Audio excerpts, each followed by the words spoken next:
ഞങ്ങൾ കസിൻസ് എല്ലാവരും കൂടി വെറുതെ അങ്ങനെ ഫോണിലേക്ക് കണ്ണു നട്ടിരുന്നപ്പോഴാണ് പെട്ടെന്ന് എല്ലാവർക്കും കൂടി ഞങ്ങളെ നാട്ടിലുള്ള പ്രേതാലയം എന്നറിയപ്പെടുന്ന വെള്ളേക്കാട്ടുമണയിലേക്ക് പോയാലോ എന്നൊരു ഐഡിയ തോന്നിയപ്പോൾ പിന്നെ ഒന്നും നോക്കിയില്ല, എല്ലാവരും കൂടി വിട്ടു നീലിന്റെ ഹൗസിലേക്ക്. പക്ഷെ പോയി ഏകദേശം അവിടെ എത്താനായപ്പോഴാണ് വണ്ടി മനേന്റെ അടുത്തേക്ക് പോയില്ല, അവിടുന്ന് ഇറങ്ങി നടക്കണം എന്നുള്ള കാര്യം. പിന്നെന്താ ഒന്നും നോക്കിയില്ല, എല്ലാരും കൂടി ഇറങ്ങി അവിടുന്ന് നടന്നു തുടങ്ങിയപ്പോഴാണ് വനൊക്കെ ആകെ കൂടെ കാട് പിടിച്ചുകൊണ്ട് ഞങ്ങക്ക് വഴി ഏതാന്ന് തിരിച്ചറിയില്ല ഗൈസ്.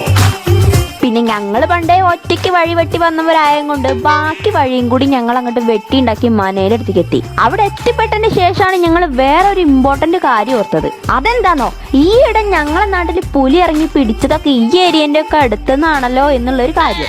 പിന്നെ ഇപ്പൊ അവിടെ എത്തിയതിന്റെ ശേഷം ഇനി അത് ഓർത്തിട്ട് കാര്യമില്ലല്ലോ എന്നുള്ളതും കൂടി ഞങ്ങൾ കുറച്ചു നേരത്തേക്ക് പുലിന്റെ കാര്യം മറന്ന് മനയിലുള്ള യക്ഷീന്റെ കാര്യം ഓർക്കാന്ന് വെച്ചു. ഇനി ഈ മന ഇത്ര എളുപ്പം മാത്രല്ല, ഇത് സംഭവം ഇതിനേക്കാളും വലുപ്പമുണ്ടായിരുന്നു, നാലുകെട്ട് എന്നൊക്കെ പറഞ്ഞു കേട്ടു.